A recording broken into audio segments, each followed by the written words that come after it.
Hello everybody and welcome. My name is Derek Neal. I'm the executive producer here at Maximum Games, and I'm excited today to be able to bring you this sneak peek into our upcoming action-adventure title, Extinction.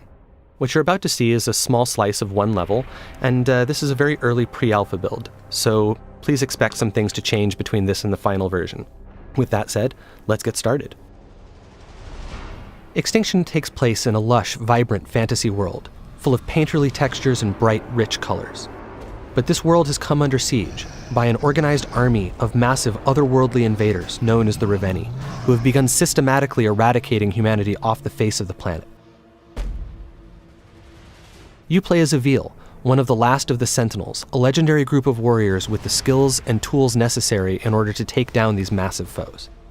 The gameplay in Extinction emphasizes high-speed traversal around the environment. In addition to the basic jump and double jump, Xone can also run horizontally along walls, run vertically straight up walls, air dash through the sky, come floating back down gently, can bounce off of springy objects in the environment such as building awnings or treetops, and can use his whip like a grappling hook to get around. When he does this, time slows down, giving him time to plan his next move and make split-second decisions. Of course, Xone's ultimate goal is to save as much of humanity as possible. He needs to protect them from the constant onslaught of the ogres and their minions. He does this by engaging them in real-time, skill-based combat. In addition to his series of regular strikes, he can also execute powerful AoEs, launch enemies into the sky, slam them back down to the ground, cancel his attacks into rune strikes for massive damage, and cancel his attacks into dodges in order to evade his opponent's strikes. Of course, the star of the show is Xone's combat with the ogres. Now, with their minions defeated, it's time for Xone to take on their master, one of the enormous Reveni who has been rampaging through the countryside, obliterating everything in our fully destructible environments. The ogres themselves are fully dismemberable, but they wear armor in order to protect themselves. In order to take this beast down, Xone must first destroy that armor. This is done via a powerful charged-up rune strike. Once the armor is destroyed, Xone can then dismember the limb underneath.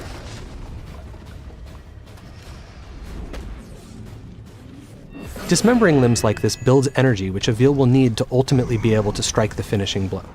And as you can see, this ogre is none too happy about the loss of its leg, and Xone has to dodge its attacks while also trying to remove the remaining armor in order to get to the limbs beneath them. This is an extremely dangerous situation to be in because if any of these blows actually manages to hit Xone, it will be death in a single hit. Having now absorbed enough power and weakened the ogre sufficiently, Xone is now ready to go ahead and strike the finishing blow. Using the traversal options we showed off earlier, Xone is able to climb up the ogre's back, take out its helmet, and deliver the coup de grace.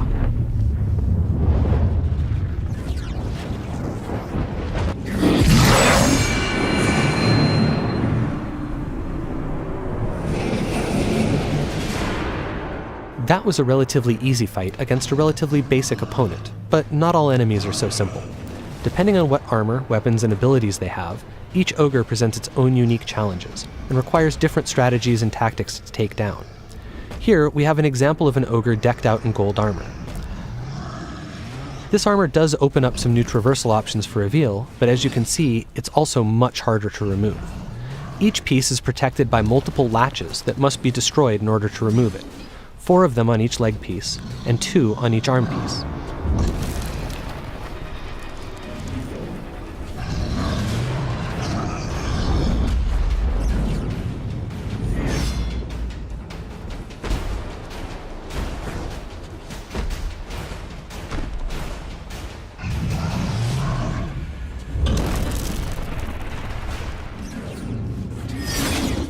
Having finally destroyed all the latches, Xone is now able to dismember the first of this ogre's legs.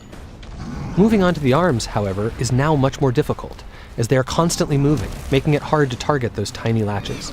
Xone must dodge the ogre's attacks and their minions' attacks while doing this.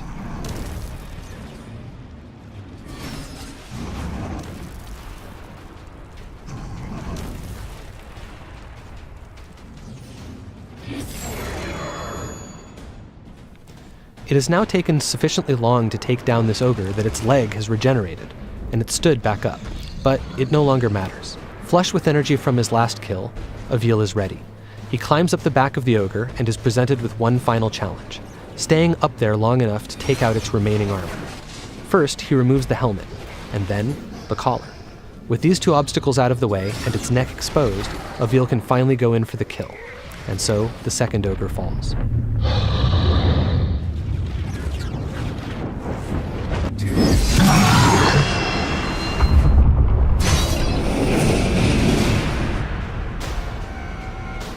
As I said before, this was just a short glimpse into some early pre-alpha gameplay, and there's much more to come.